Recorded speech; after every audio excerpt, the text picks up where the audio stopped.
Um, Hollywood, Golden Globes, man. Richie, how you say his name? Gervais? Gervais. Gervais? Man, he had the most watched speech of all, I guess Hollywood movie. It was a movie award show, right? Yeah. Man, everybody was watching that. They didn't even watch the show.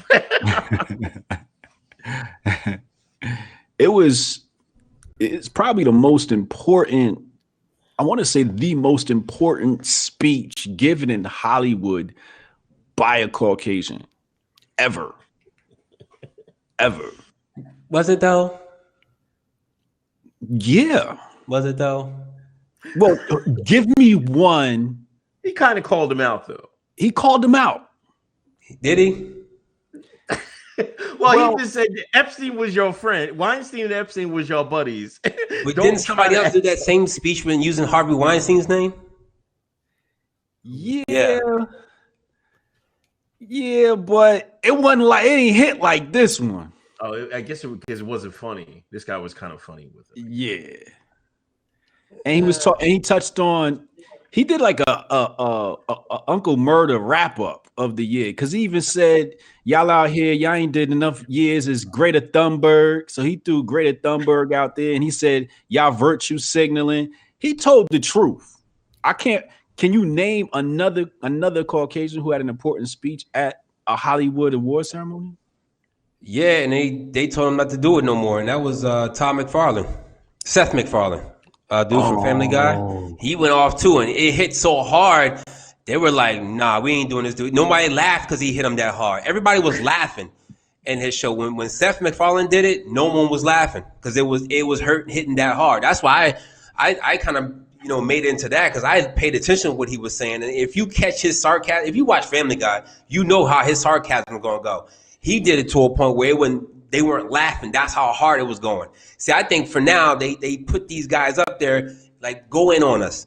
Like it was like a roasting session. Go on us. They knew what he was gonna say. That's why everybody sitting around laughing and giggling. Like it was before, but it was. This is like a whole scheme of it. They get you to agree with their lifestyle by bringing somebody else a part of their culture and saying he's attacking them and going at them and exposing the truth when he's a part of the same process. So you get you to laugh it off. So then you just go back on about your day. I'm telling you what I told you before. 2020 is a year when people start exposing themselves, but people are not going to be hip to it because you taking it as pleasure. You laughing it in. So you just discard it as being actually serious problems with pedophilia, child sacrificing, and ritual murder that happens over there. That's real. That's a real hardcore Hotep take. Like, look, the dude, 50 years old, the creator of Ugly Betty, he just found dead. How many actors and musicians and entertainers and CEOs are always found dead? These people got entourages, money in the bank. Like, even me, you can't find me dead nowhere. I'm going to be around people. You're going to be around people. There's no such thing as finding anybody dead, but that's what they go with. And you don't even know the reason why he was found dead. People gone. You know what I mean? The people just gone who work in the entertainment industry. I like the point you made when you said that he's making people laugh about serious topics, but ain't nothing funny about this. And that's kind of like, lets it just slide right on by. You're right, because he could have said it in a way that wasn't entertaining, right? Mm-hmm. That's what Seth MacFarlane did. He was like, he hit it so hard, but it was like you sarcastically could not laugh because it was like, dang.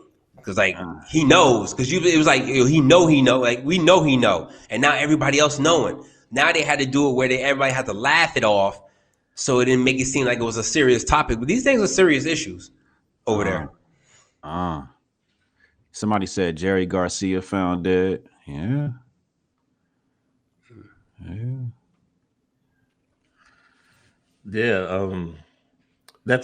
I guess that's Hollywood, like Weinstein, he's up there doing his on his cane, and he tried to fire the lawyer. I think he was using his phone, and the judge told him to get off his goddamn phone. Now he told the people he want a new judge. Now what is the audacity? He got caught on his phone. What would you say? What's the caucasity?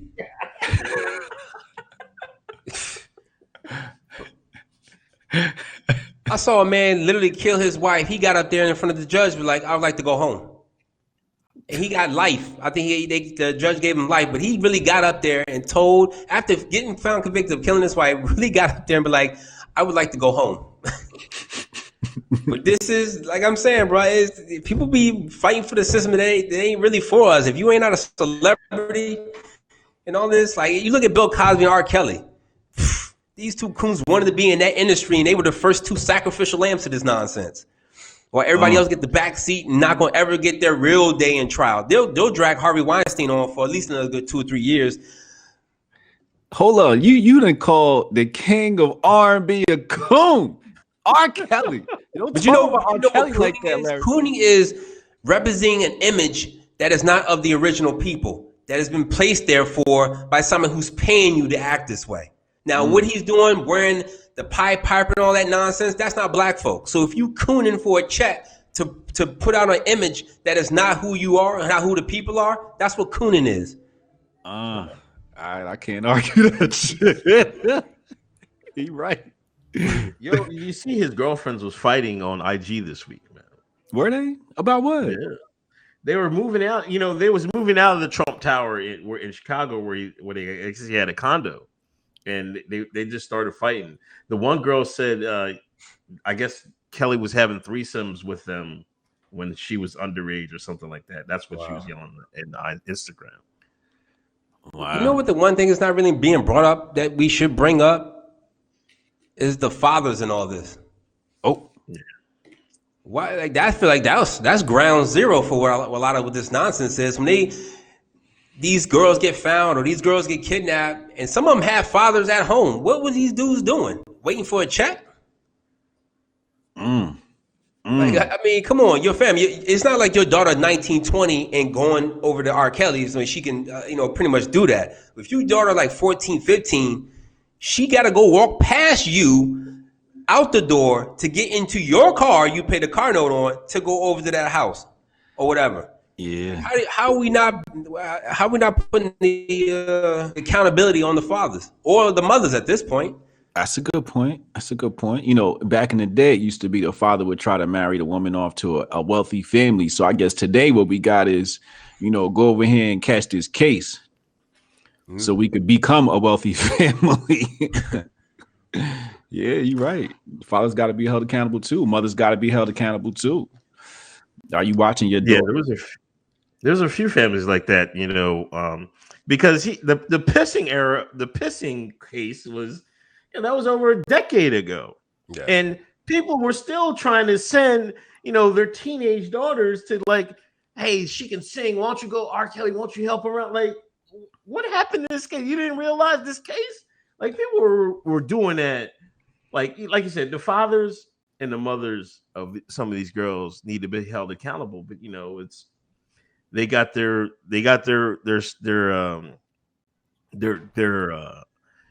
Kelly. That's all they need. That's all the movie. They're making another documentary. Matter of fact, I think Lifetime's making a sequel to the Surviving R. Kelly. Like how they're really milking this. This has become an industry. Yeah. And it's crazy. It's not even about the victims. It's about the industry. You got to destroy our black boule too. They did favors to get up there. Now, Larry, you call Bill Cosby a coon. How is Bill Cosby a coon? Not Dr. Huxtable, America's, precious black father figure. No, I probably went too far with that one. Yeah, he was right. But he also used to come out and say he hated rap music. He hated the hip hop culture. I mean, he came out and said he hated his own people. So obviously he's being told to hate his own kind and not help his own kind. And the only kind he was helping was those who were in college, who was doing something. But not everybody has the opportunity or come from certain backgrounds where they can go to college or be in a great family background. I think it was really coonish of him to really come out and, down hip hop culture and rap culture because he couldn't understand it or because not everybody went to, Hillman or Spelman or whatever that was. And I think he made that point where he always used to work out. He used to always work the pin relays. He was always there at pin relays and always helping out with Temple. You know what I'm saying? I think he meant well, but you should never ever get on film, tape, TV, or newspaper talking down on your people ever. Yeah. I agree.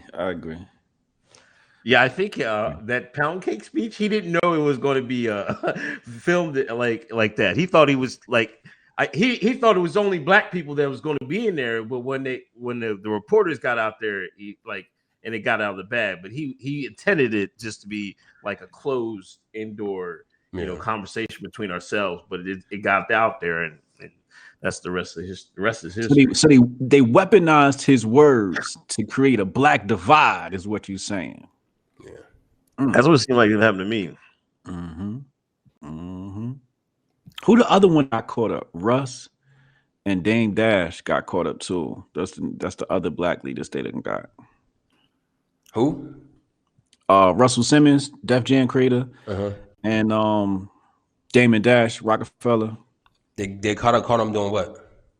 The whole MeToo movement, sexual assault allegations. Oh. I think they try to make that work. It didn't get the same traction as the Harvey thing. I think they tried to make it a competition of, we got one, we got to take the focus off this one white guy, and we got to throw it and sit in everybody. At that point, it was a lot of white guys getting trapped. They were like, whoa, this balance is a little bit too imbalanced. We got to throw somebody else in there. So they try to do it with the Russell Simmons one. And to me, like you met Russell. If you read Russell Simmons, he don't really have that demeanor. He just don't. He really got a laid back, demeanor. And of course, Dame, everybody know he's the a-hole of the music industry. But even then, I don't see that part in him either.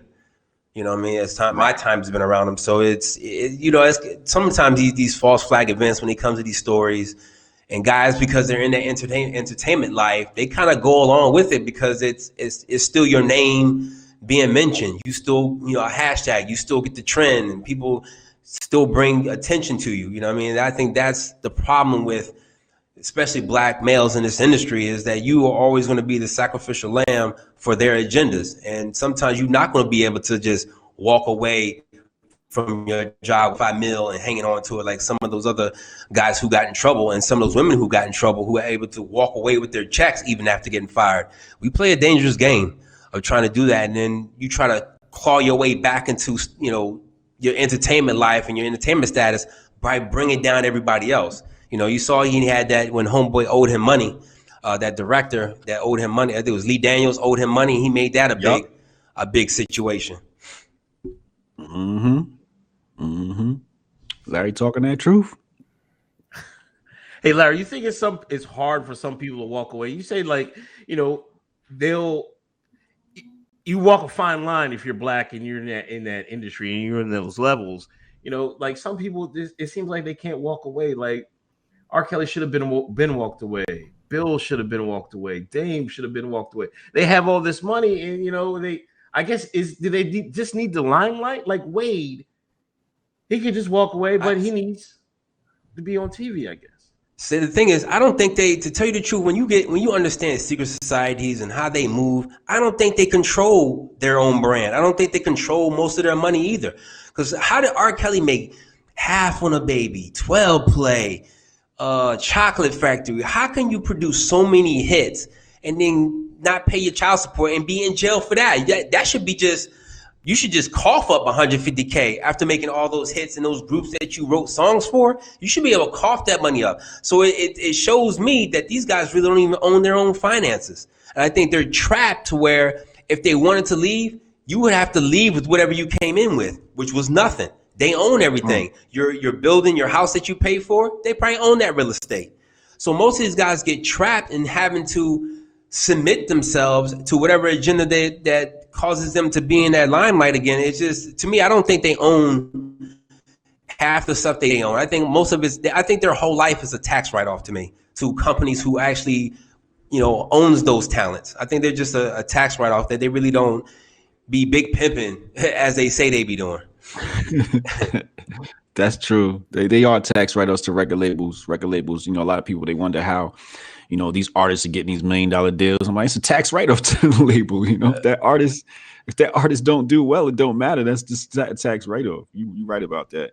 But R. Kelly to produce the hits he's had, I mean, he should have. You're right. He should have acquired, you know, massive amounts of real estate, and you know, he should be well off by now. He shouldn't have to, you know, be slumming it.